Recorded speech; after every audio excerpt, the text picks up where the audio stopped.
बिस्मिल्लाहिर्रहमानिर्रहीम अस्सलामु अलैकुम वरहमतुल्लाहि वबरकातुहू। तुसां वेख रहे ने औकात टीवी ते मैं तुहाडा मेज़बान अब्दुल जब्बार अंसारी। साडे नाल मौजूद हैं अज पंजाबी दे मारूफ शायर मार जाफिर अंजुम जटियाना। जाफिर साहब अस्सलाम वालेकुम। वालेकुम अस्सलाम। मार जाफिर अंजुम जटियाना साहब, एक आपां गल आम सुनते हैं भाई गोली दा फट मिल वैंदा है ते बोली का फट नहीं मिलता। ये दसो ये गोली ते बोली की शा होंदी है? बोली की शा होंदी है? गोली का तो सारिਆਂ ਨੂੰ पता है जबार भाई। ते बोली भी दो किस्म दी है। बिल्कुल। एक है जेड़ा शरीक किसी ਨੂੰ बोली मरेंदा। हाँ मैनू यार बोली मारी है उस। हाँ बोली बिल्कुल। मतलब एक तो वो है किसी ਨੂੰ ताना देना। जी जी जी। एक बोली सिनफ है। ठीक है। शायरी दी और बड़ी मारूफ सिनफ है। अच्छा। हाँ मंजूर जल्ले ने बोलियां लिखियां ने, बोलियां तो फिर गीत आए ने अच्छा, जेड़े अच्छा, लोग गाए ने। वाह जी वाह। मसलन मंजूर जल्ले ने बड़ा शायर सी। अच्छा अच्छा माशाअल्लाह। ते उन्होंने बोलियां दित्तियां ने, नसीर खान बलोच बोलियां और बड़े दोस्तान ने। बोली एक सिनफ है। अच्छा। जिस तरह दौड़ा है। ठीक है। गाजले गाजल है।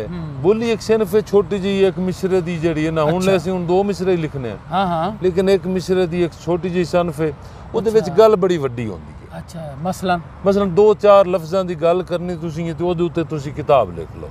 अच्छा ज़बरदस्त।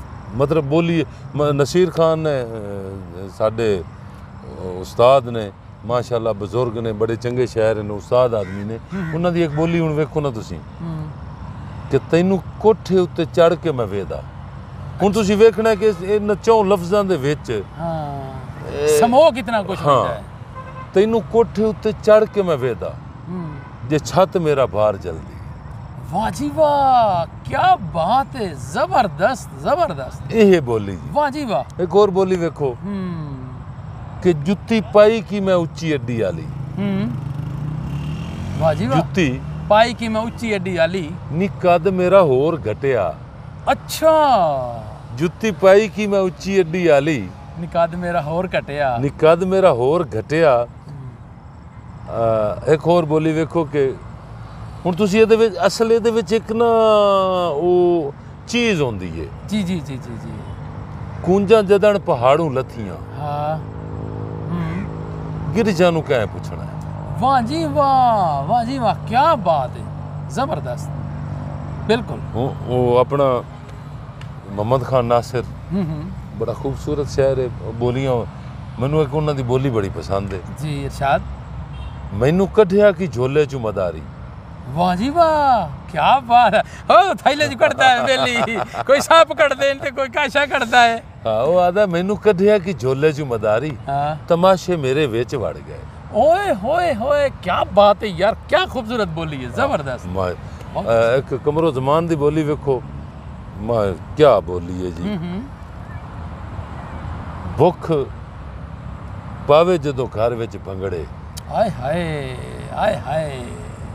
भुख पावे जदों घर विच भंगड़े ते रस्से उदा राह जापदे। वाह जी वाह। ए बोली वेखो ना कि छोटी जी एक लाइन दे विच वाह जी वाह, कितना कुछ कह गया है। कितना कुछ कह जाए। इन्हों आदे ना कुछ भी ना कहा और कह भी गए, कुछ गए। कहते कहते रह भी गए। बोली असल है। थोड़ी आप दी बोली भी कही है जी। मैं अगे तुहानू सुनाई ना, जुत्ती पाई की मैं उच्ची अड्डी आली। अच्छा अच्छा, जबरदस्त है थोड़ी बोली है। क्या कहने जी। जुत्ती पाई की मैं उच्ची अड्डी आली। नी कद मेरा होर घटिया। घटिया। वाह जी वाह। और बदामड़ा कद असल ते गया घट। वाह जी वाह। इद्दे वतिया है। हाँ। धर्मा नाल घटिया है। घटिया है। ते दूसरी बोली मैं तुहानू अपनी सुनाई है कि कूंजां जदण पहाड़ों लथियां गिरजां नूं कैं पुछना है। हाँ वाह जी वाह, वाह जी वाह, क्या बात है, ये जबरदस्त। बोली है। ते एक को दूई बोली होंदी है जेड़ी शरीक मरिंदे ने जी। हाँ बिल्कुल भाई, मैंने बोली मारी है सर, तो मैं उन्होंने पूछ ली सी। ख़वातीन हज़रात, अज बोली के हवाले नाल मुख्तसर जी और बड़ी खूबसूरत तशरी और कुछ बोलियां सानू मार जाफिर अंजुम जटियाना साहब सुनाइयां। मैं जाफिर अंजुम जटियाना साहब का इंतहाई शुक्रगुजार हाँ। इस दे नाल ही अब्दुल जब्बार अंसारी ते मार जाफिर अंजुम जटियाना नू इजाज़त दे हो। अल्लाह निगहबान।